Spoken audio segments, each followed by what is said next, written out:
దాన్ని బాగా అంటే మనకెవరన్నా ఇంటి యజమానో ఇంటి ఆడబడుచో ఇంటి ఆవిడికి ఎవరొకళ్ళు కూరలు ఇస్తే కాయగూరలు ఇస్తే దాన్ని బాగా మసాలాలు గిషాలాలు దట్టించి కూరలు వండిన సామెతగా సిట్టు కాయగూరలు ఇస్తుంది.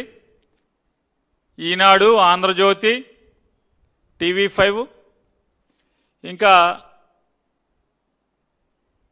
అధికారానికి తొత్తులుగా మారి వాళ్ళచే పోషించబడుతున్నటువంటి ఛానల్స్ ఇవన్నీ కూడా వెంటనే దాన్ని గబగబా ముక్కలు కోసేయటం, పొయ్యి మీద పెట్టడం, మసాలాలు బాగా దంచి మసాలాలు పట్టించడం, గుమగుమలాడేగా కూర వండి ఆంధ్ర రాష్ట్ర ప్రజలకు అదేదో అద్భుతాన్ని వీళ్ళు తయారు చేసినట్టుగా జగన్మోహన్ రెడ్డి గారి మీద రోజు విషం చిమ్ముతూ జగన్మోహన్ రెడ్డి గారు ఏదో గొప్ప నేరం చేసేసాడు, చెయ్యని నేరాన్ని చెయ్యని తప్పుని చంద్రబాబు నాయుడు గారిని స్కిల్ స్కామ్లో ఆన్ రికార్డ్ పట్టుకుని 57 రోజులు లోపల ఉంచారు. కాబట్టి మనం కూడా బాగా లోపలుంచేయాలి, పార్టీ నిర్వీర్యం చేయాలి, మళ్ళీ వైఎస్ఆర్ కాంగ్రెస్ పార్టీ నుంచి మనకి ఎదురు లేకుండా చేసుకోవాలి. తద్వారా వయసు ఎక్కువైపోతున్నటువంటి ఇప్పటికి 75 ఏళ్ళు వచ్చినాయి, వచ్చే 5 ఏళ్ళకి 80 ఏళ్ళు వస్తాయి.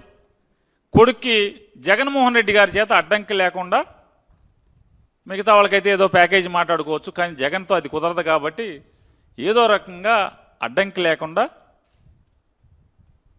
జైల్లో పెట్టి తద్వారా పార్టీని లెగలేకుండా చేయాలనేటువంటి వీళ్ళందరి సామూహిక కుట్రలో భాగమే రోజు వీళ్ళు వండి వార్చేటువంటి వార్తలు.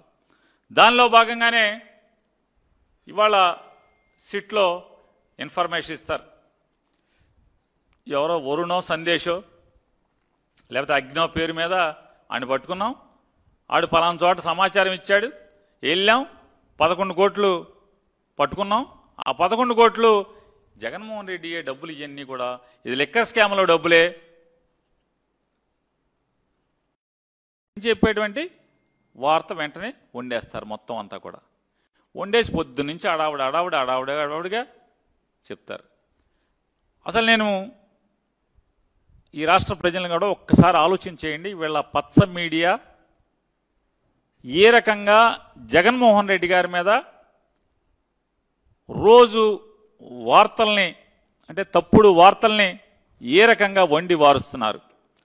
మషాళాలు దట్టించి చంద్రబాబు ఇచ్చిన సమాచారానికి మషాళాలు దట్టించి ఏ రకంగా ప్రజల్లో జగన్మోహన్ రెడ్డి గారి పట్ల ఉన్న ప్రేమని ఎలా తగ్గించాలి, లేదా చంద్రబాబు నాయుడు గారికి కూటమి ప్రభుత్వం మీద ఉన్నటువంటి పెరుగుతున్నటువంటి ఏహ్యభావాన్ని లేదా కోపాన్ని దానికన్నా జగన్మోహన్ రెడ్డి గారి మీద ఈ ద్వేషాన్ని ఏ రకంగా మలచాలి, ఇటు నుంచి అటు మలచాలి, లేదా జగన్మోహన్ రెడ్డి గారి మీద నిందలు ఎలా వేసి వీళ్ళకున్నటువంటి ద్వేషాన్ని పక్కదారి పట్టించాలి అనేటువంటి ఎత్తుగడలు చూస్తే సిట్ అనేది అంటే ఎక్కడా తప్పు లేనటువంటి సిట్లో ఒక సిట్ని ఏర్పాటు చేసి ఆ సిట్టుని 1,00,000 కోట్ల అవినీతి జరిగిందని చెప్పని మొదలు పెడతారు. జగన్మోహన్ రెడ్డి గారి ప్రభుత్వంలో 2014 నుంచి 19 దాకా లిక్కర్ స్కామ్ అని, లిక్కర్ స్కామ్లో 1,00,000 కోట్ల అవినీతి జరిగిందని చెప్పని ఇష్టారాజ్యంగా మాట్లాడతారు. దాంట్లో ఆన్లైన్ పేమెంట్లు జరగలేదు, అంతా క్యాష్తో జరిగింది, అది జరిగింది ఇది జరిగిందని చెప్పారు. ఎవరు ఎన్నిసార్లు ఏం చెప్పినా ఎక్సైజ్ వాళ్ళు చెప్పారు, సాక్ష్యాలు చెప్పారు అందరూ. ఆఖరికి దాంట్లో పనిచేసేటువంటి ప్రతి ఉద్యోగి చెప్తున్నాడు, అయ్యా ప్రభుత్వ దుకాణాన్ని నుంచి అంటే ఆంధ్రప్రదేశ్ రాష్ట్ర బెవరేజెస్ కార్పొరేషన్కి వచ్చేటువంటి ప్రతి సీసా మీద క్యూఆర్ కోడ్ ఉంటుంది, తయారయ్యేప్పుడే ఒక క్యూఆర్ కోడ్ ఇస్తారు, ఆ క్యూఆర్ కోడ్ ప్రకారమే అది ఏపీబీఎస్ఎల్కి వస్తుంది, ఏపీబీఎస్ఎల్ నుంచి ప్రభుత్వ షాపులకు వస్తాయి, ప్రభుత్వ షాపుల నుంచి ప్రతి సీసా అమ్మేప్పుడు దాన్ని స్కాన్ చేసి అమ్మాలి, అది లెక్క అప్పచెప్పాలి, సాయంత్రానికి బ్యాంకులో జమ చేయాలి. జమ చేయకపోతే మర్నాడు ఎక్సైజ్ అధికారుల్ని, సంబంధిత ఎక్సైజ్ అధికారుల్ని, దాంట్లో పనిచేసే వాళ్ళని కూడా అందరినీ కూడా పోలీస్ స్టేషన్లో కేసు పెట్టి లోపలేయటం జరుగుతుంది. ఇట్లాంటి పలు సంఘటనలు జరిగి ఉన్నాయి. సాయంత్రానికి అమ్మకాలు అంటే రాత్రి షాపు మూసేలోపు క్యూఆర్ కోడ్ ప్రకారం ఎన్ని సీసాలు అమ్మితే అన్ని సీసాలకి మర్నాడు బ్యాంకు తెరవంగానే డబ్బు జమ చేయకపోతే ఎంత తగ్గితే అంతకి ఎక్సైజ్ ఇన్స్పెక్టర్తో సహా సంబంధిత ఎస్ఐ కానీ, సిఐ కానీ, మిగతా కాంట్రాక్ట్ ఎంప్లాయీస్ కానీ అందరినీ కూడా పోలీసులు అరెస్ట్ చేయడం అనేది ఎన్నో కేసుల్లో జరిగింది. ప్రతినిత్యం జరుగుతుంది. ఎక్కడెక్కడ 19 నుంచి 24 దాకా జరిగింది. ఇది జరిగిందా అంటే ఓన్లీ జగన్ గారి దగ్గరే జరిగిందా అంటే నారా చంద్రబాబు నాయుడు గారు 2014 నుంచి 19 దాకా కూడా ముఖ్యమంత్రిగా ఆయన ప్రభుత్వం నడిపినప్పుడు కూడా చంద్రబాబు నాయుడు ప్రభుత్వం కూడా బ్రాందీ షాపుల్ని ప్రభుత్వం నడిపింది. చాలా మున్సిపాలిటీల్లో నడిపింది, 100 షాపులు నడిపింది. ఆ షాపుల్లో కూడా నగదుకే అమ్మారు. అలాగే దానిలో కూడా జగన్మోహన్ రెడ్డి గారి ప్రభుత్వంలో లాగా చెక్స్ అండ్ మెజర్స్ లేవు. చెక్స్ లేకపోవటం వల్ల ఎప్పుడో 6 నెలలకో సంవత్సరానికో తెల్లారేక అప్పుడు వీళ్ళు నిద్రలేసి చూసుకుంటే లక్షల కోట్లు దోపిడీ జరిగితే వాటి మీద కేసులు కట్టి సస్పెండ్ చేసినటువంటి ఉద్యోగస్తులు ఎంతోమంది ఉన్నారు. నారా చంద్రబాబు నాయుడు గారి ప్రభుత్వంలో కూడా నారా చంద్రబాబు నాయుడు గారి ప్రభుత్వం కూడా ప్రభుత్వం నడిపినటువంటి మద్యం షాపుల ద్వారా క్యాష్కే అమ్మింది. మరి అప్పుడు ఏం చేశారు? అప్పుడు మీరెంత మూట కట్టుకున్నారు? ఇటువంటి తప్పుడు మాటల్లో ఈ 1,00,000 కోట్లని ముందేం చెప్పారు?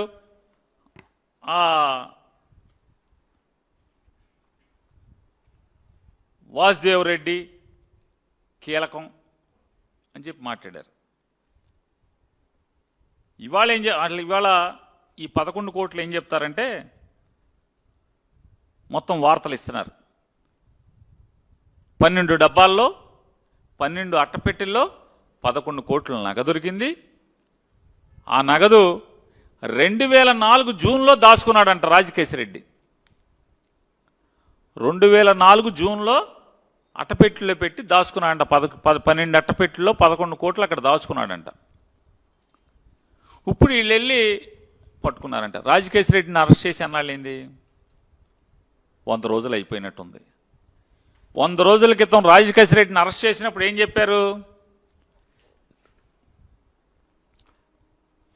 రాజకేశిరెడ్డి అరెస్టు ఏబిఎన్ కలుగు నుంచి బయటకు వచ్చిన లిక్కర్ డాన్, గోవా నుంచి విమానంలో హైదరాబాద్కు, అటు నుంచి చెన్నైకి వెళ్లాలని పథకం, రాజ్ ఎత్తుకు సిట్టు చెక్కు, వైసీపీ వాళ్ళ మధ్య బేరాలేసి తప్పించుకుని తిరుగుతున్న ఆయన ఎత్తు చిత్తు చేశారంట పోలీసులు. దీంట్లో ఇతను రాస్తారేంటంటే అతను ఒక మేధావి, పెద్ద క్రిమినల్, సూత్రధారి, పాత్రధారి, అసలు అతను మేధస్సు అమోఘం, పెద్ద స్కామ్ చేశాడు, అది ఇదని చెప్పిన అతన్ని అంటే అతని బుర్ర చాలా క్రిమినల్ బుర్ర, ఎవరికి దొరకదు, అద్భుతమైన మేధావి, ఆహా ఓహో ఇంత క్రిమినల్ ఇంత లిక్కర్ డాన్ మనకెక్కడ దొరకడు ప్రపంచంలో అని చెప్పి ఆకాశానికి ఎత్తి రాస్తారు వాళ్ళ పేపర్లోనే. మరి ఇంత ముదురయ్యండి ఈ రాజకేశిరెడ్డి అనేవాడు, ఇంత ముదురయ్యండి పెద్ద క్రిమినల్ లిక్కర్ డాన్ అయ్యి 100 రోజుల క్రితం మరి ఇంత క్రిమినల్ అయితే నాకు చిన్న అనుమానం, గోవా నుంచి హైదరాబాద్ విమానంలో వస్తాడు ఎవడన్నా క్రిమినల్, పెద్ద ముదురు క్రిమినల్, ఎందుకు వచ్చాడు? మీరు మాట్లాడుకోబట్టి వచ్చి ఉంటాడు, లేకపోతే ఎందుకు వస్తాడు మీరు చెప్పండి. ఎవడన్నా తప్పించుకునేవాడు అంత మేధావి, అంత క్రిమినల్, అంత బద్ద లోతైన బుర్ర ఉన్నాడు, అంటే క్రిమినల్ ఆలోచనలు ఉన్నాడు, లిక్కర్ డాన్ అయినోడు, ఆధార్ కార్డు పెట్టి పాస్పోర్ట్ పెట్టి ఫ్లైట్ టికెట్ కొనుక్కుని రెడ్ కార్నర్ నోటీస్ ఉండగా విమానంలో వస్తాడు. మీరు సొద చెప్పాలి, పోలీసు ఆహా ఓహో ఎత్తుకు పై ఎత్తు చిత్తులు మీరు రాయాలి, మీరు నమ్మాలి. ప్రజలు ఆలోచించండి ఒకసారి. ఇతను పెద్ద క్రిమినల్ అంటున్నారు, బుర్ర పాదరసం అంటున్నారు, లిక్కర్ డాన్ అంటున్నారు, 1,00,000 కోట్లు ఎత్తేసాడు ఇతను అంటున్నారు. ఇంత ముదురంట గోవా నుంచి విమానం ఆధార్ కార్డు పెట్టి పాస్పోర్ట్ పెట్టి టికెట్ కొని హైదరాబాద్ వచ్చాడు, మేము చిత్తు చేసి పట్టుకున్నాం పారిపోతుంటే విదేశాలకంటే. మరి అంత ముదురు ఈ 11 కోట్లు మీకోసం అక్కడే ఉంచాడా ఇప్పుడు దాకా? ఇవాళ ఏంటంటే ఏ డబ్బు దొరికినా, ఎక్కడ ఎవరి దగ్గర ఏ డబ్బు దొరికినా, ఎందుకంటే సంవత్సర కాలంగా ఎక్కడా దీనికి ఆధారాలు దొరికిన పరిస్థితులు లేవు ఎక్కడా కూడా. ఎందుకంటే స్టోరీలు కథలు తప్పితే, ఇదో సినిమా స్టోరీ లాగా కథలు చెప్పుకుంటూ వెళ్తామే తప్పితే ఎక్కడా కూడా ఆధారాలు దొరకని పరిస్థితి. ముందేం చెప్పారు? ఈ కేసు మొదలవ్వగానే, అంటే వీళ్ళు ప్రభుత్వం రాగానే ఎంక్వైరీ చేసి సిట్టుతో వాసుదేవ్ రెడ్డి అనేటువంటి ఒక అధికారి ఈ మొత్తం లిక్కర్ స్కామ్కి, 1,00,000 కోట్ల లిక్కర్ స్కామ్కి కింగ్ పిన్, అతను వేసేసాం, అయిపోయింది, అతను పట్టుకున్నాం, అతని దగ్గర నుంచి జగన్కి వెళ్ళిపోయిన డబ్బులు మొత్తం ఇదంతా ఇది చేశారని చెప్పని రోజు వార్తలు రాశారు. వాసుదేవ్ రెడ్డి పట్టుకున్నారు. వాసుదేవ్ రెడ్డిని రకరకాలుగా చేశారు. అతను నన్ను బెదిరిస్తున్నారు, కొడుతున్నారు, నా కుటుంబాన్ని హింసిస్తున్నారు, జగన్ గారి పేరు చెప్పండి, లేకపోతే మిగతా వాళ్ళ పేర్లు చెప్పండి, ఎవరో ఒకళ్ళ పేర్లు చెప్పమని చెప్పి నన్ను హింసిస్తున్నారని చెప్పని హైకోర్టులో వేసాడు అతను కేసులు. ఇవాళ అతను అయిపోయాడు. అతను అయిపోయిన తర్వాత విజయసాయిరెడ్డి పేరు చెప్పారు. అబ్బో అసలు ఆహా మొత్తం దీనంతటికి వెనకాల విజయసాయిరెడ్డే కథ, కమామిషు, అది అన్నారు, ఇది అన్నారు, అయ్యి అన్నారు. వాసుదేవ్ రెడ్డి అయిపోయింది, బెయిల్ మీద వెళ్ళిపోయాడు. రిలీవ్ చేశారు డిపార్ట్మెంట్ ప్రభుత్వం నుంచి. మీరు విజయసాయిరెడ్డి అన్నారు. అసలు మొత్తం విజయసాయిరెడ్డి కనుసన్నల్లో నడిచింది మొత్తం అంతా కూడా సాయిరెడ్డి సాయిరెడ్డి సాయిరెడ్డి అన్నారు. సాయిరెడ్డి గారు మాయమైపోయాడు. ఏమయ్యాడు అంటే మీకు అనుకూలంగా వెళ్ళిపోయాడు, ఆయన అమాయకుడు అయిపోయాడు. వాసుదేవ్ రెడ్డి అమాయకుడు అయిపోయాడు, సాయిరెడ్డి గారు అమాయకుడు అయిపోయాడు. రాజకేశ్రెడ్డి వచ్చాడు. రాజకేశ్రెడ్డి ఆహా ఓహో అన్నారు, ఓ మేధావి అన్నారు, క్రిమినల్ అన్నారు, మొత్తం అదన్నారు, ఇదన్నారు. ఇక ఎక్కడితో మొత్తం జగన్ వేసేయటమే లోపల. రాజకేశ్రెడ్డి అయిపోయింది. రాజకేశ్రెడ్డి మొత్తం డబ్బులన్నీ జగన్ దగ్గర ఉన్నాయి, వేసేయడం అన్నారు. ఇప్పుడు రాజకేశ్రెడ్డి అమాయకుడు అయిపోయాడు. రాజకేశ్రెడ్డి మేధావి వల్ల, లేకపోతే మాఫియా వల్ల, లిక్కర్ మాఫియా వల్ల, డాన్ వల్ల అమాయకుడు అయిపోయాడు. OSD Krishnamohan Reddy, retired IAS Dhanunjaya Reddy, అసలు మొత్తం వీళ్లే సూత్రధారులు, పాత్రధారులు, ఆధారులు, ఈ దారులు అని చెప్పని వాళ్ళని అరెస్ట్ చేశారు. ఏమో ఇద్దరు రిటైర్ అయిపోయి ఆ మామూలుగా అసలు దేవుడు ఎప్పుడు పిలుస్తాడని ఎదురు చూస్తున్నారు వాళ్ళు. రిటైర్ అయిపోయారు కదా, అన్నీ ఉడిగిపోయి రిటైర్ అయిపోయి కృష్ణారామ అంటే మామూలు జగన్మోహన్ రెడ్డి గారి దగ్గర సేవ చేసుకుంటున్నారు. ఏంటి మీరు వాళ్ళని లోపలేసి ఏం చేశారు? లోపలేసి ఇప్పుడు వాళ్ళు అయిపోయింది, నెక్స్ట్ జగనే, నెక్స్ట్ జగనే అన్నారు. అంటే ఎక్కడా ఆధారాలు లేకుండా నారా చంద్రబాబు నాయుడు గారు ఆయన నోటితో ఆయన చెప్పాడని ఆంధ్రజ్యోతి, ఈనాడు పేపర్ రాసిని. నారా చంద్రబాబు నాయుడు క్యాబినెట్లో చెప్పాడు అందరితో, ఏం చేస్తామయ్యా ఆధారాలు లేవు, ఆధారాలు లేకుండా జగన్మోహన్ రెడ్డిని మనం అరెస్ట్ చేయలేమని చెప్పని ఆయన ఒక పెద్ద స్టేట్స్మెన్గా, అంటే ఒక ఉదారవాదిగా, ఒక అద్భుతమైనటువంటి సంఘ సంస్కర్తగా, ఒక అద్భుతమైనటువంటి పాలకుడిగా చంద్రబాబు నాయుడు గారు చిత్రీకరిస్తూ ఆధారాలు లేవు, ఏం చేస్తాం జగన్మోహన్ రెడ్డిని మనం అరెస్ట్ చేయలేము ఆధారాలు లేకుండా అంటాడు. వెంటనే ఏం రాస్తారు ఈనాడు వాళ్ళు, కథ. వేల కోట్లు దోచేసి ఆధారాలు చెరిపేసి 3,58,000 జీబీల డేటా నాశనం చేసిన వైకాపా మద్యం ముఠ. ఆ డేటా 375 కోట్ల పేజీలు రికార్డులు డాక్యుమెంట్లుతో సమానం. మద్యం కుంభకోణం ఆనవాళ్లు కూడా దొరకకుండా పన్నాగం. 2019 నుంచి 2024 ఎన్నికల ముందు వరకు కొనసాగిన విధ్వంసం. ఫోరెన్సిక్ రికవరీకి కూడా వీలు లేకుండా చెరిపివేత. చూడండి అసలు మామూలుగా ఈ మొత్తం ఈ డేటా అంటే ఆ సర్వర్నో లేకపోతే ఆ కంప్యూటర్నో తీసుకుని వెళ్తే ఫోరెన్సిక్ ల్యాబ్ తీసుకెళ్ళినా కూడా ఎవడు రికవరీ చేయలేడు. అట్లా దీన్ని చెరిపేశారు. దర్యాప్తు ప్రక్రియకు తీవ్ర అవరోధాలు. అంటే మొత్తం ఆగిపోయింది. దర్యాప్తు చేయటం కుదరదు. వాటన్నిటిని అధిగమించి కేసు కొలిక్కి తెచ్చిన సిట్టు. వీళ్ళు దేవుళ్ళు మంత్రదండాలు ఉన్నాయి. ఎంత పచ్చి పాపంగా స్టోరీ రాస్తారు, కథ రాస్తారు. దీని మీద ఎవరో మహానుభావుడు ఆర్టీఐకి పెట్టాడు. సమాచార హక్కు చట్టం కింద బెవరేజెస్ కార్పొరేషన్స్కి సమాచార హక్కు చట్టం కింద సమాచారాన్ని అడిగాడు. ఏమని అడిగాడు? Is the truth that 3.58 lakh GB, approximately 3,58,000 GB of data, which allegedly contained records and correspondence relating to the liquor trade and transactions from 2019 to 24 has been erased or deleted from APSPBCL servers or data systems అని question అడిగారు. నిజమా? 3.5 అంటే 3,58,000 జీబీల data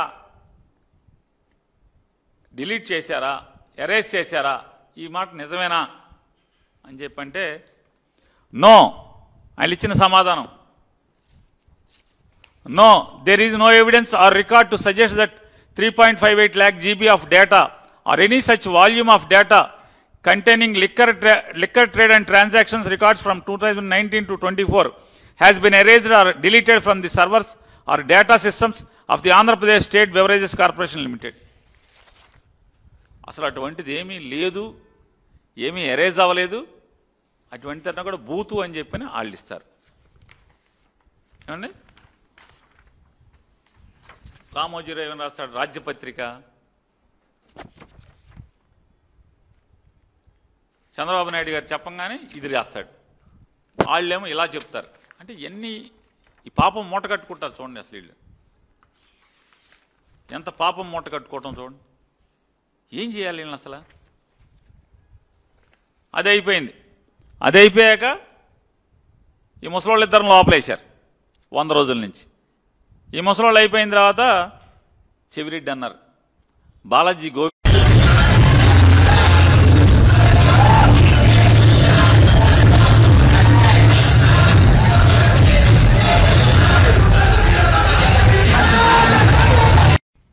Govindappa అయిపోయింది, చెవిరెడ్డి అయిపోయింది, ఇప్పుడు వరుణ్. ఈడే ముఖ్యం, ఈడే అసలు మామూలుగా ఈడు సీఈఓ, వాడు అది ఇది చేసుకోండి. కానీ రాజకీయంగా జగన్మోహన్ రెడ్డి గారి మీద విషం చిమ్మటాకి ఇవాళ ఏదో టీవీలో చూస్తున్నాను. ఒంగోలులో టోల్గేట్ దగ్గర 50 లక్షలు పట్టుకున్నారని. రేపు అది కూడా చెప్తారు. ఒంగోలులో టోల్గేట్ డబ్బులని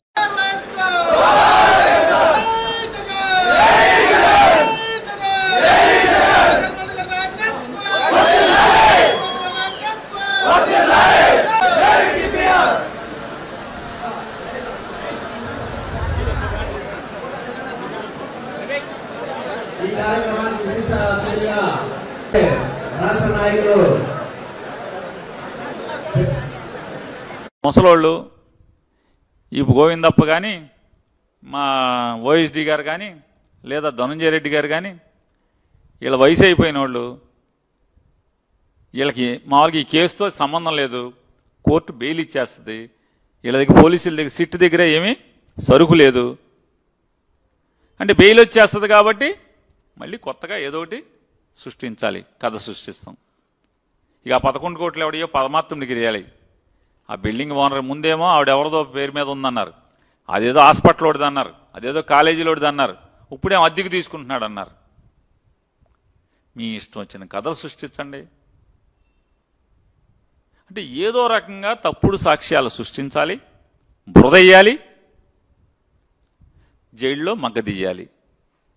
ఇటువంటి అంటే పోలీసు వ్యవస్థని దిగజార్చి రాజకీయ కక్షల కోసం, రాజకీయ లబ్ధి కోసం పోలీసు వ్యవస్థని దిగజార్చి ఈ రకంగా వాడుకోవటం అనేది చంద్రబాబు నాయుడు గారి నైజం పరాకాష్ఠకు చేరే పరిస్థితికి వచ్చేసింది. ఇవాళ ఎందుకని మొత్తం వీళ్ళందరికీ కూడా రేపు 1వ తారీఖున వాయిదా ఉంది. ఆల్రెడీ బెయిల్స్ వాదనలు జరుగుతున్నాయి. ఆగస్టు 1వ తారీఖున కోర్టు ఏ క్షణానైనా తీర్పు చెప్పేటువంటి అవకాశం ఉంది. కాబట్టి మళ్ళీ ఢిల్లీ బాబాయ్ని ఆన్లైన్లో వచ్చేస్తాడు. ఢిల్లీ బాబాయ్ వచ్చేసి అమ్మో 11 కోట్లు దొరికేసింది, 1,00,000 కోట్లు అవినీతి అన్నారు. లక్షల్లో ఏమైంది? 50,000 కోట్లు అన్నారు. మళ్ళీ 50,000 కోట్లు కాదు తూచి 30,000 కోట్లు అన్నారు. 30 కాదు తూచి 18,000 అన్నారు. 18 కాదు తూచి 13,500 అన్నారు. 13,000 కాదు తూచి ఇప్పుడు 3,000 అంటున్నారు. చివరికి ఇది ఈ 11 కోట్లకి తేలుతారు. అటు చేసి ఇటు చేసి మనకు అర్థమయ్యేది 1,00,000 కోట్ల నుంచి 11 కోట్లకి తీసుకొచ్చి ఆడేవాడు మామూలుగా ఈ టీడీపీ పేపర్ వాడు ఒకడు ఉన్నాడు. ఈ పేపర్ అంటే ఆన్లైన్లో వస్తుంది, బయట ఎక్కడ రాదు మనకి. ఓన్లీ వాట్సాప్ల్లోనూ, ఫేస్బుక్లో, ఇన్స్టాగ్రామ్లో తిరుగుతూ ఉంటుంది. ఆ పేపర్ వాడు రాస్తాడు 11కి అచ్చి రాలేదు జగన్, 11 సంఖ్య అచ్చి రాలేదు, 11 సంఖ్య వచ్చింది, ఇప్పుడు 11 కోట్లు దొరికినాయి, ఇది బ్యాడ్ అంట.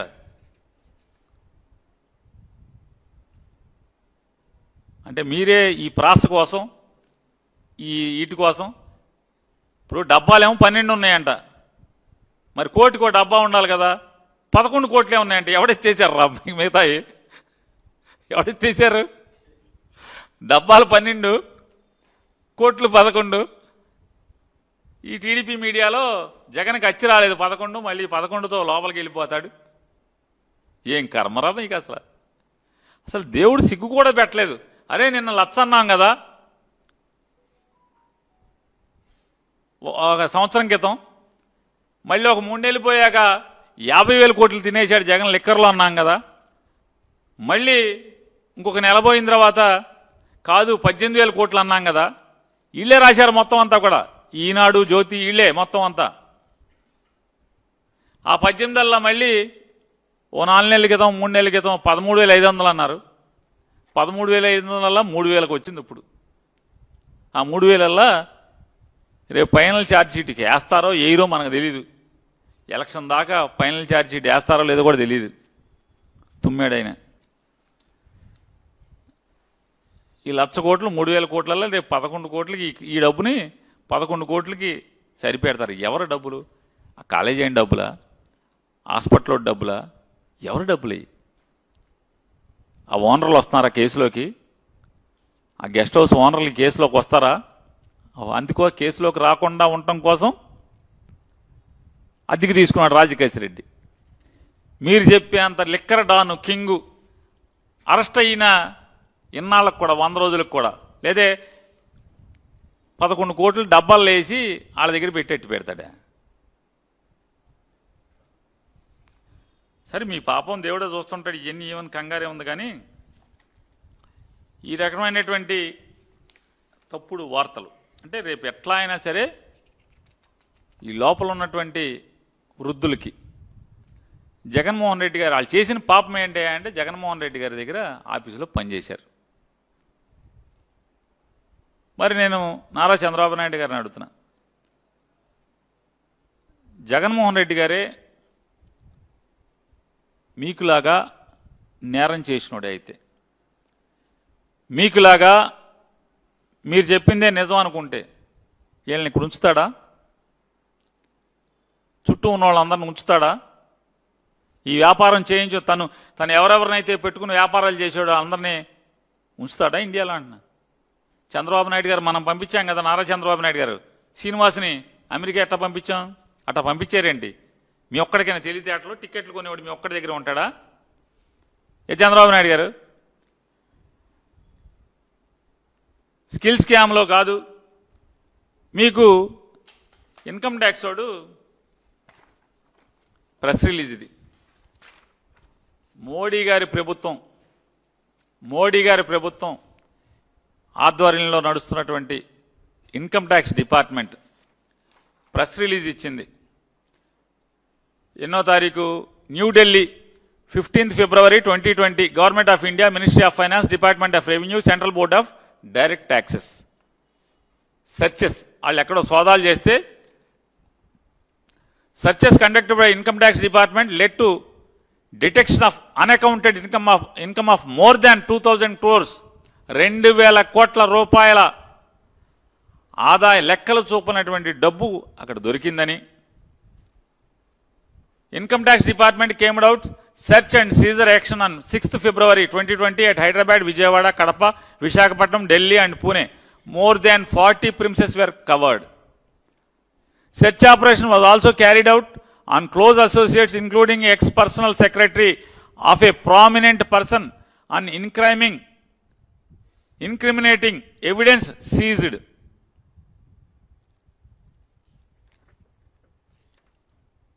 ఆయన పర్సనల్ సెక్రటరీని ఒకరిని కూడా మేము ఈ ఆపరేషన్లో కనుగొన్నాం. ఈ డబ్బుల్ని మొత్తం ఆపరేట్ చేయడంలో మొత్తం కూడా ఒక ప్రామినెంట్ పర్సన్ యొక్క పిఏని మేము కనుగొన్నామని చెప్పి ప్రెస్ నోట్ ఇచ్చారు. ఎవడయ్యా అంటే అనొచ్చు, ప్రామినెంట్ పర్సన్ అంటే భారతదేశంలో చంద్రబాబు నాయుడు అక్కడనా?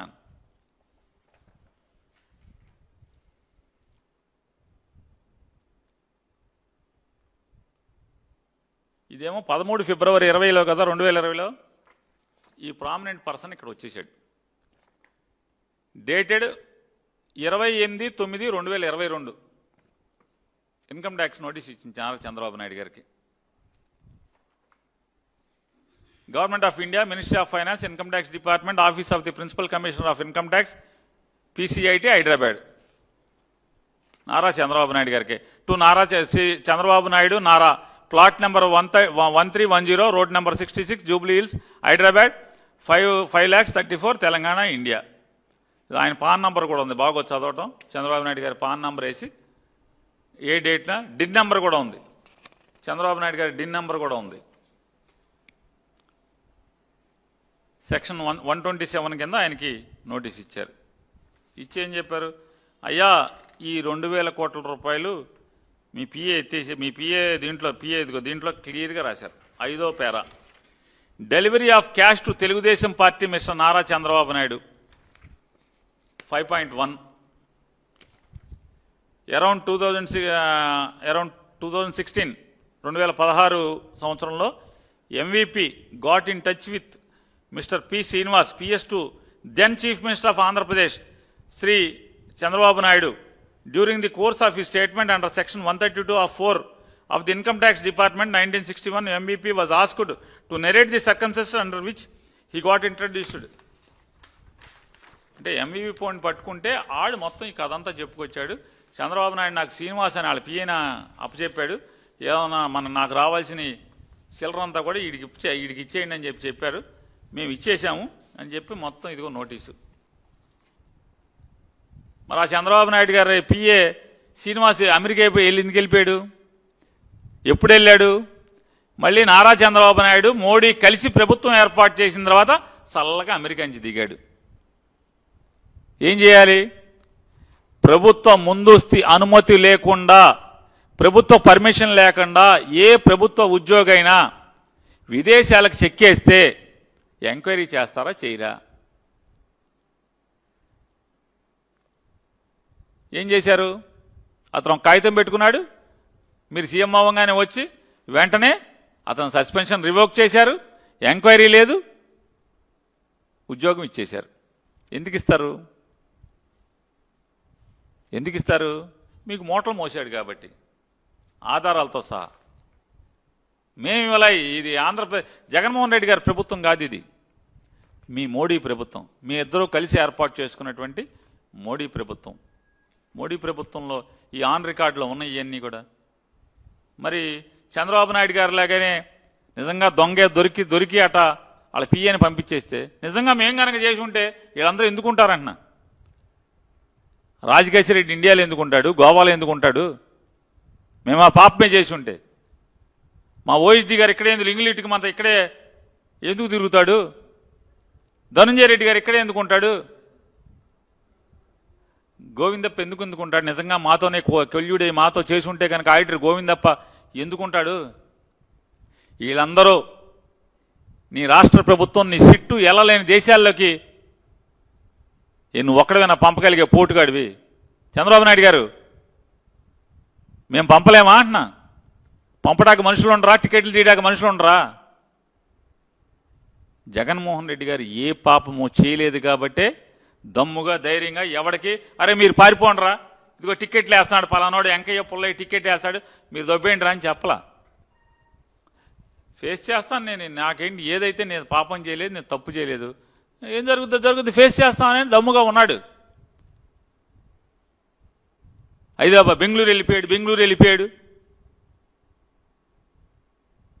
బెంగళూరు వెళ్ళిపోతే వచ్చేసాడుగా మళ్ళీ ఏం చేస్తున్నారని అడుగుతున్నా. ఎన్నిసార్లు బెంగళూరు వెళ్ళి ఎన్నిసార్లు జగన్మోహన్ రెడ్డి గారి కంటే బాధ్యత లేదయ్యా. మీరు చెప్తున్నారు కదా ప్రజలు ఆయనకి ప్రతిపక్ష హోదా కూడా ఇవ్వలేదు, ప్రశ్నించడానికి కూడా అతనికి అధికారం ఇవ్వలేదు అని చెప్పి మీరు మీ ఇష్టం చేయండి మాట్లాడుతున్నారు కదా, అవాకులు చేవాకులు పేలుతున్నారు కదా మీరందరూ. మరి బాధ్యత లేనివాడు బెంగళూరు వెళ్తే ఏంటి, ఎక్కడికి వెళ్తే ఏంటి? కానీ ప్రజలు మిమ్మల్ని ఏలమని 160 మీరు ఇచ్చిన హామీలన్నీ కూడా అమలు చేయమని, ఈ రాష్ట్రాన్ని బాగు చేయమని చెప్పని 164 సీట్లు ఇస్తే శుక్రవారం కొడుకు ఎందుకు వెళ్ళిపోతున్నాడు హైదరాబాదు, శనివారం తండ్రి ఎందుకు వెళ్ళిపోతున్నాడు హైదరాబాదు, అసలు ఒక ఆయన 10 రోజులకు ఒకసారి 15 రోజులకు ఒకసారి వచ్చి కనపడి ఎందుకు వెళ్తున్నాడు? మీరందరూ ఎక్కడ తిరుగుతున్నారు? ప్రభుత్వం మీకు ఉద్యోగం ఇచ్చింది కదా, ఏలమని బాధ్యత ఇచ్చింది కదా, హామీలు అమలు చేయమనేటువంటి ఉద్యోగం ఇచ్చింది కదా, మరి మీరెందుకు పోతున్నారు? మీకు చేతులు రావా? రైటాక్ అంటున్నా.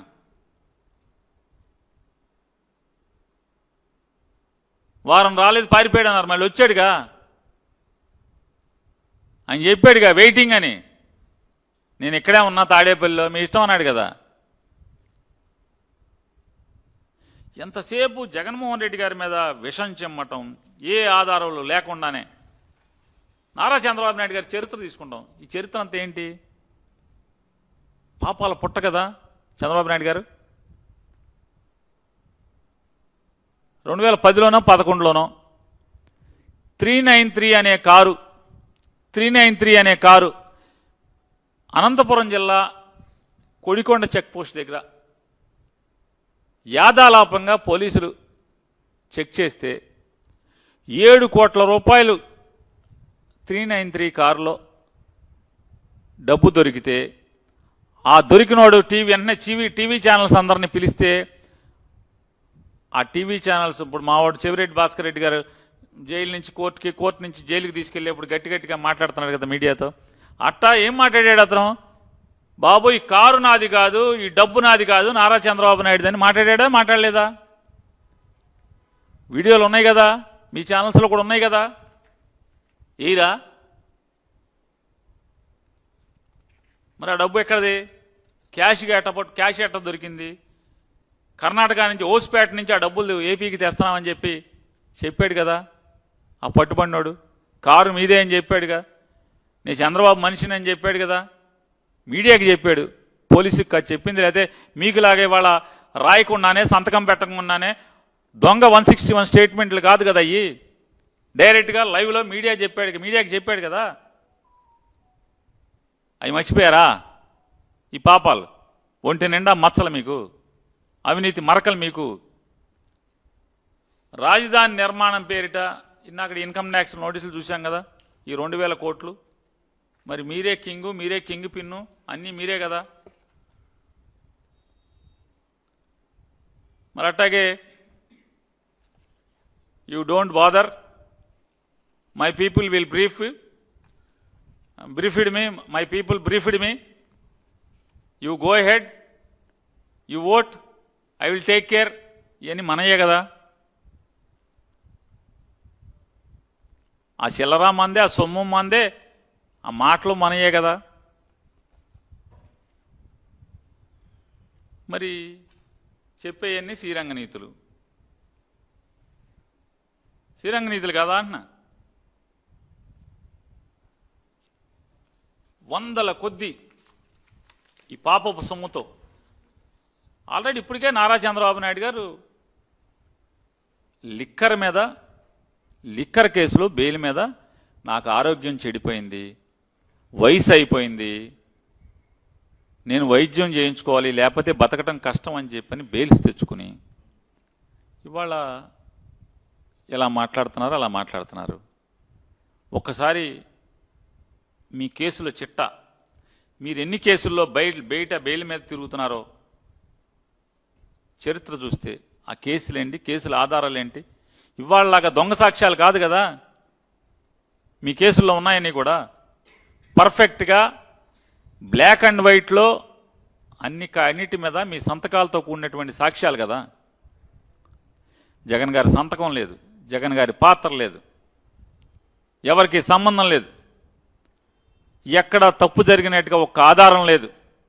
కానీ మీడియా అల్లరి చేసి 1,00,000 కోట్ల నుంచి వాళ్ళ 3,000 కోట్లకు తీసుకొచ్చి దాన్ని రేపు 11 కోట్లకో లేకపోతే ఇంకా తక్కువకో తీసుకెళ్ళి రేపొద్దున ఆడెవడో ఆ కాలేజీ వాళ్ళో లేకపోతే ఇంకోళ్ళో ఈ డబ్బులు మాయ అని చెప్పానంటే 11 కోట్లు కూడా లేకుండా ఇటువంటి తప్పుడు కేసులు కడుతూ తప్పుడు ఆధారాలను సృష్టించే ప్రయత్నం చేస్తూ ఏ ఆధారం లేకుండా ఏ సాక్ష్యం లేకుండా ఏ తప్పు జరగకుండా ఒక దొంగ కేసు ఒకటి లిక్కర్ స్కామ్ అనేటువంటి 1,00,000 కోట్లతో బిగినాయి ఇక్కడ దాకా తీసుకొచ్చి ఇక్కడి నుంచి చివరికి ఎలక్షన్ జరిగేదాకా కూడా ఈ కేసుని లైవ్లో ఉంచి సజీవంగా ఉంచి జగన్మోహన్ రెడ్డి గారి మీద ఈ విషం చిమ్మేటువంటి కార్యక్రమం కోసమే ఇది జరుగుతుందని చెప్పని నువ్వు ఎంతమందిని అరెస్ట్ చేసుకున్నా మీరు ఎంతమంది మీద తప్పుడు కేసులు పెట్టినా ఎవడెవడనో ఆకాశ రామాలను తీసుకొచ్చి మాకు లింకులు కలుపుదామని ప్రయత్నం చేసిన జగన్మోహన్ రెడ్డి గారు అదిరేది లేదు, బెదిరేది లేదు, జంకేది లేదు, జనం మధ్య తిరగకుండా ఆగేది లేదనేది కూడా ఈ ప్రభుత్వానికి తెలియజెప్తున్నాం.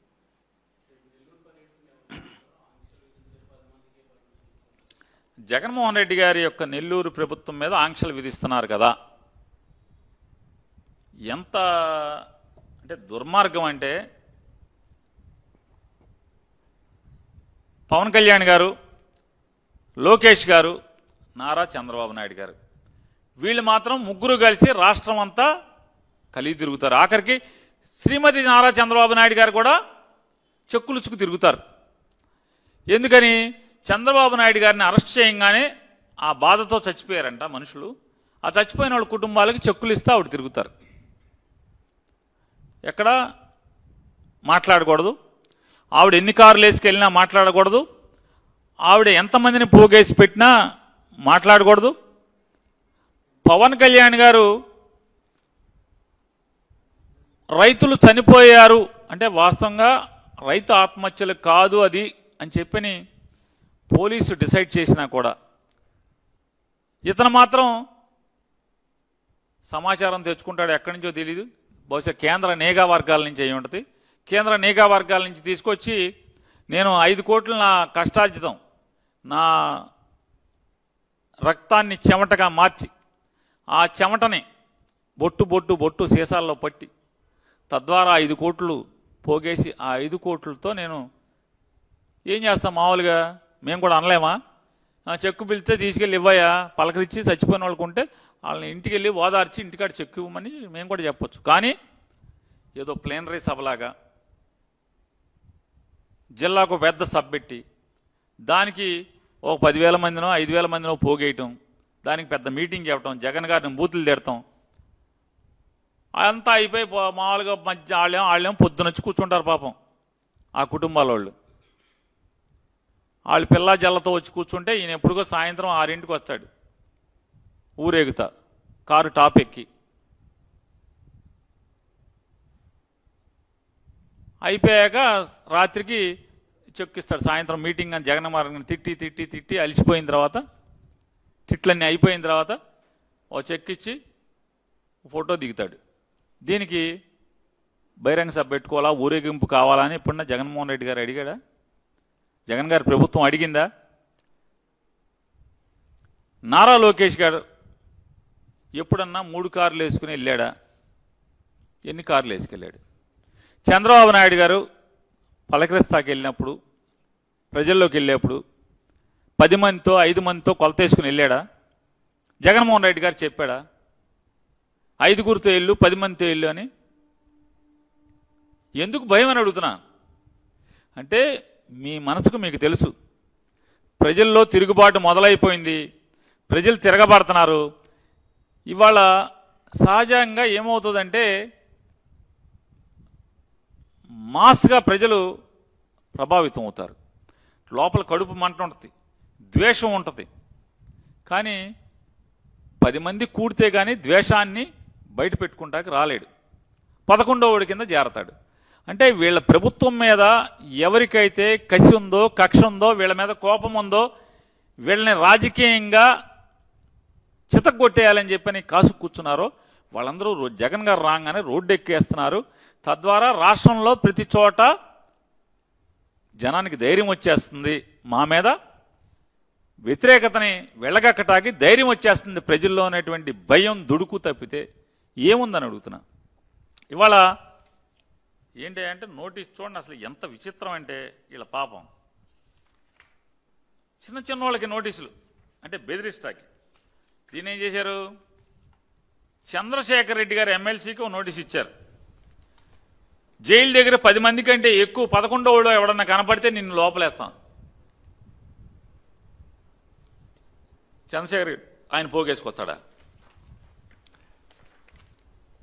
పాపం ఆడమనిషి మొగళ్లపల్లి కామాక్షిదేవి నెల్లూరు, ఆవిడికి నోటీస్ ఇస్తారు. ఎన్నింటికి తెలుసా నోటీసు? ఆడకూతురని కూడా లేదు. ఇంటి కిందకు వస్తాడు, ఇంటి కిందకు వచ్చి కాల్ చేస్తాడు. Rehman 2 town SI WhatsApp call చేస్తాడు. అర్ధరాత్రి 1:26 అనుకుంటా 17 సెకండ్ల పాటు మాట్లాడాడు. మీ ఇంటి కింద ఉన్నాను, తలుపు తీయమని. అర్ధరాత్రి వైఎస్ఆర్ కాంగ్రెస్ పార్టీకి సంబంధించినటువంటి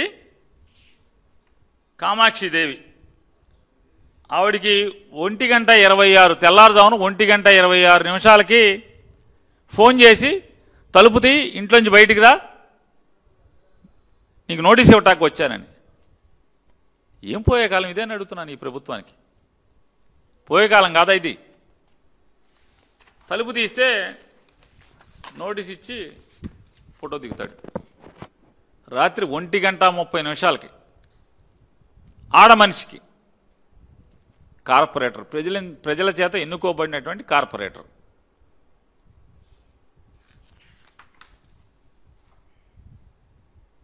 ఎస్కే మస్తాన్, తండ్రి పేరు భాష, ఇతనికి అంతే నోటీసు. ఈ అర్ధరాత్రి తెల్లారుజామున నోటీసులు. ఇంకా సూర్యుడు లెగల, మంచమేంచి లేపి లాగు మీద ఉన్నాడు చూడండి, నోటీసు. ఏదో తామ్రపత్రం ఇస్తున్నట్టు ఇంటికి వచ్చి. చల్లా శరత్, ఇతనికి నోటీసు. ఇట్లా మా భాష సన్ ఆఫ్ మన్సూర్ సాహెబ్. అసలు నెల్లూరులో ఎంతమంది ఓటర్లు ఉన్నారో ఆ ఓటర్లలో దాదాపుగా 40% మందికి నోటీసులు ఇచ్చేస్తున్నారు. ఏరేరి ఇంట్లో రాజశేఖర రెడ్డి ఫోటో ఉందా, జగన్ ఫోటో ఉందా, వాట్సాప్ స్టేటస్ ఏంటి, ఇట్లా మొత్తం ఎతికి అందరికీ నోటీసులు ఇస్తున్నారు. చచ్చిపోతా ఉంటారు. ఎందుకంటే పోలీస్ స్టేషన్ కాగితాల ఖర్చు కూడా ఎవరు, పోలీసులు ఎవరినో ఒకటి కొట్టి ఈ కాగితాలు కొనుక్కోవాలి. మొత్తం ఇన్ని నోటీసులు అంటే అసలు మామూలుగా చెప్పండి. నెల్లూరు జిల్లాలో 40% మందికి నోటీసులు ఇచ్చేస్తున్నారంటే సుమారుగా కనపడిన ప్రతోడికి ఇంట్లో జగన్ ఫోటో ఉన్నా, ఇంట్లో రాజశేఖర రెడ్డి గారి ఫోటో ఉన్నా, ఫోన్లో జగన్ ఫోటో స్టేటస్ ఉన్నా, రాజశేఖర రెడ్డి గారి ఫోటో స్టేటస్ ఉన్నా, ప్రతోడు నోటీస్. నువ్వు వచ్చావా, రోడ్డు ఎక్కావా, లోపలేస్తాం. నేను అడుగుతున్నాను నారా చంద్రబాబు నాయుడు గారిని, ఆనాడు 1947కు ముందున్నటువంటి బ్రిటిష్ వాడికి ఈ రోజు ఉన్నటువంటి నారా చంద్రబాబు నాయుడికి తేడా ఏముందని అడుగుతున్నా. ఆపగలిగాడా బ్రిటిష్ వాడు అని అడుగుతున్నా. గాంధీ గారు వస్తే రోడ్డు ఎక్కకూడదంటే, లేదా ఉప్పు సత్యాగ్రహంలో పాల్గొంటేనో, క్విట్ ఇండియా ఉద్యమంలో పాల్గొంటేనో, లేదు జలైన్ వాలాబాగ్లో తలుపులేసి కాల్ చేస్తే తెల్లారి ఎవడన్నా ఆగాడా అని అడుగుతున్నాను. తెల్లారి ఎవడన్నా ఆగాడా? జైళ్లలో మగ్గదీస్తే, అండమాన్ పంపిస్తే జైలుకి ఆగాడా ఎవడన్నా? తండ్రి వెళ్తే కొడుకు వచ్చాడు రోడ్డు మీదకి. మీ కర్మ కూడా అంతే. ఆనాడు బ్రిటిష్ సామ్రాజ్యానికి, బ్రిటిష్ పాలకులకి ఏ కర్మ పట్టిందో అంటే, జనం రోడ్డు మీదకి వస్తే తిరుగుబాటు ఎగసి పడుతుంది అని భయంతో లాఠీలతో, కాకి చొక్కాలతో, అరెస్టులతో, తోటాలతో అణగదొక్కాలకునేటువంటి ప్రజాగ్రహాన్ని ఆనాడు బ్రిటిష్ వల్ల, పాలకుల వల్ల అవ్వలేదు. నేడు ఈ కూటమి పాలకుల వల్ల కూడా జగన్మోహన్ రెడ్డి గారి యొక్క యశస్సుని, ఆయన మీద జనానికి ఉన్నటువంటి ప్రేమని, లేదా మీ మీద ఉన్నటువంటి ద్వేషాన్ని అణగదొక్కటం మీ తరం కాదనేది కూడా మీకు హెచ్చరిక చేస్తున్నాం.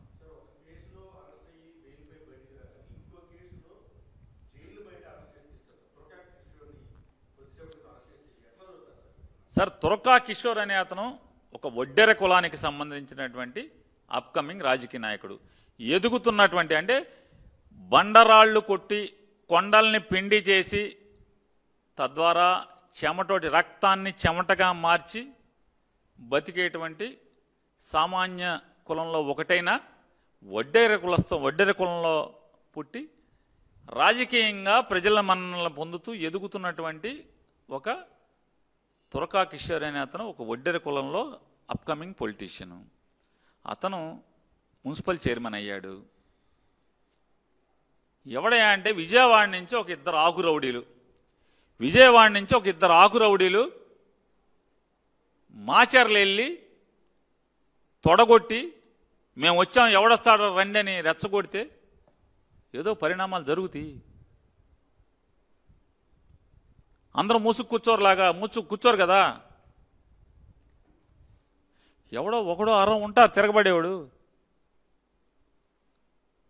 ఆ రోజు జరిగిన పరిణామాలు అయితే ఇవాళ ఇన్ని కేసులు పెట్టి, కేసు మీద కేసు పెట్టి, అంటే అతను మర్డర్లు చేసేవాడు మీ దాంట్లో పుడితే, మీ పార్టీలో పడితే పర్లా, మీ సభ్యత్వం తీసుకుంటే పర్లా, ఎన్ని మర్డర్లు చేసేసినా పర్లా. ఇవాళ ఒక చిన్న కులంలో పుట్టి వైఎస్ఆర్ కాంగ్రెస్ పార్టీ జెండా మోస్తున్నందుకు ఏంటి అతను చేసిన పాపం అంటే ఇది పాపం. ఎన్నాళ్ళు పెడతావు తురకా కిషోర్ని? ఎన్నాళ్ళు పెట్టగలవని అడుగుతున్నా. ఎన్ని కేసులు పెట్టగలవు? నీ ప్రభుత్వం కూలేదాకా పెట్టగలవు, నువ్వు పతనం అయ్యేదాకా పెట్టగలవు చంద్రబాబు నాయుడు గారు. అంతకు మించి ఏం పెట్టగలవు నువ్వు?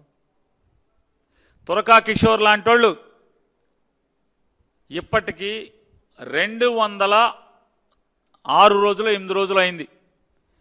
206 రోజులు 208 రోజుల నుంచి జైల్లో పెట్టగలిగావు అంటే దాదాపుగా సంవత్సరం. పెట్టుకో, ఇంకో 4 ఏళ్ళు పెట్టుకో. ఇవాళ ఎవరెవరైతే ఇలా తప్పుడు కేసులు పెట్టి ఒక మనిషిని అధికారం మదంతో, ఉద్యోగానికి ఉన్నటువంటి అధికారంతో తప్పుడు కేసులు పెడితే, 5 సంవత్సరాలు ఒక మనిషిని మగ్గదీస్తే, జైల్లో పెడితే అక్రమంగా, పర్యవసానాల మీద విచారణ జరుగుతుందా జరగదా అని అడుగుతున్నాను. పాపం పండదా? సామెతలు ఉన్నాయి కదా, పాపం పండే రోజు వచ్చినప్పుడు పండుతుంది ఖచ్చితంగా. ఎవరైతే ఇవాళ ఇలాంటి అమాయకమైనటువంటి లేదా తప్పుడు కేసుల ద్వారా వేధించబడుతున్నటువంటి వైఎస్ఆర్ కాంగ్రెస్ పార్టీ జెండా మోసే కార్యకర్తలందరికీ కూడా ఖచ్చితంగా జగన్ మీద ప్రేమే కసి పెంచుతుంది. మీరు ఎన్ని వేధింపులు చేసినా, ఎన్ని సంవత్సరాలు జైల్లో పెట్టినా ఖచ్చితంగా